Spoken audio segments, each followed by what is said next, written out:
जिस तरीके से जो कोऑर्डिनेशन देखने को मिला ऑपरेशन सिंदूर के दौरान तीनों सशक्त लड़े में भी और एयरपोर्ट, वो काफ़ी अच्छा था और इससे ये हमें गौरव और नई ऊंचाइयों तक पहुंचा दिया।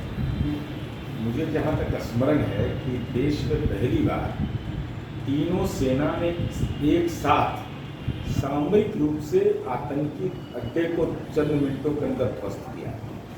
तो ये एक नई कार्यनीति और सेना को बिल्कुल आज़ादी दी जाती है, क्योंकि देश के अंदर लोकतंत्र है। तो सैन्य बल को के पुरुषार्थ को सैल्यूट करते हुए और भरोसा करते हुए ये देश के अंदर जो प्रयोग किया गया और जो सफलता इसमें मिली, जिससे पाकिस्तान की हुकूमत थर्रा उठी, ये निश्चित रूप से देश के सैन्य पुरुषार्थ का ये कर्तव्य है और आदरणीय प्रधानमंत्री जी ने इसकी चर्चा की।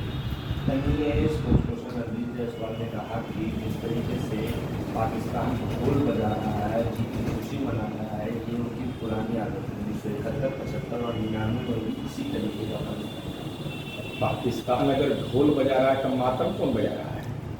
तो साक्ष्य के रूप में फुटेज जारी हो गया कि आतंकी की अंत्येष्टि हो रही है और वहाँ पर सेना का ऑफिसर खड़ा है, तो मातम का था। इसके बाद भी लज्जा नहीं है। धर्म आधारित राज्य के अंदर में यही हाल होता है, जहाँ राज सत्ता धर्म की बुनियाद पर भी लोकतंत्र का गला घोटता है और आतंकियों को प्रशिक्षण देना, आतंकियों को पोषित करना और उसके कुकृत्य का साझीदार बनना, ये पाकिस्तान की पुरानी कार्यनीति तो साफ साफ दिखाई पड़ गया। राहुल गांधी 15 तारीख को बिहार माननीय राहुल गांधी जी प्रतिपक्ष के नेता हैं, उनको आने का अधिकार है और शिक्षा न्याय यात्रा में उनको आना चाहिए। और हमारी उम्मीद है कि यहाँ पर आकर बताएंगे कि तेलंगाना में जो इंडी गठबंधन की सरकार है, वहाँ कैसे व्हाट्सएप के जरिए एसएससी परीक्षा का पेपर लीक हुआ। और जहाँ तक मुझे स्मरण है, झारखंड में भी उनकी सरकार है 5 बार या 6 बार हुआ वहाँ झारखंड स्टेट सर्विस कमीशन का परीक्षा। यह भी बताएंगे कि राजस्थान में कांग्रेस की सरकार थी, फार्मासिस्ट परीक्षा में कैसे पेपर लीक हुआ। जब इंडिया गठबंधन की सरकार महाराष्ट्र में थी, तब कैसे इंजीनियरिंग पर पदों की भारी भर्ती परीक्षा में परीक्षा लीक हुआ। साथ ही साथ हम उम्मीद करते हैं कि नई शिक्षा नीति आपने भी उसको इंट्रोड्यूस किया था, तो दलित के बच्चे विद्यालय नहीं जाते थे, बहुत कम संख्या उनकी रहती थी। तो दरभंगा जा रहे, इससे बेहतर मौका आपको क्या मिलेगा कि डॉक्टर भीमराव अंबेडकर छात्रावास का दर्शन कर लीजिएगा, तो वहाँ गड्ढा मिला हुआ है बच्चों को। दलितों के अंदर में एक स्वाभिमान, अति पिछड़ा समुदाय के लिए जन नायक कर्पूरी ठाकुर छात्रावास और अल्पसंख्यक कल्याण छात्रावास, इस सब का दर्शन जरूर कर लीजिएगा, क्योंकि आपको भी राज करने का मौका मिल रहा है। तो वहाँ पर कम से कम गरीब गुरबे बच्चों के लिए छात्रावास और आवास की व्यवस्था कर लीजिएगा। साथ ही साथ 10 रुपया में इंजीनियरिंग कॉलेज वहाँ पढ़ाया जा रहा है, इंजीनियरिंग पढ़ाई हो रही है, 5 रुपया में पॉलिटेक्निक का हो रहा है। इसके अलावा साथ में साथ दिखना भी नहीं चाहते।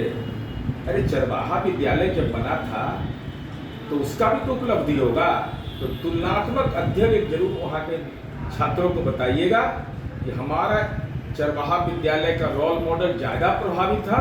इंजीनियरिंग कॉलेज 10 रुपया, इंजीनियरिंग की पढ़ाई 10 रुपया में प्रति महीना वो निष्प्रभावी। जम्मू में सिवान के रहने वाले राम बाबू सिंह,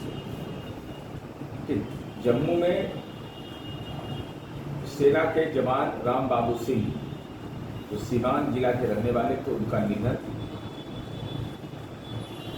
उनकी शहादत को पूरा देश सैल्यूट कर रहा है।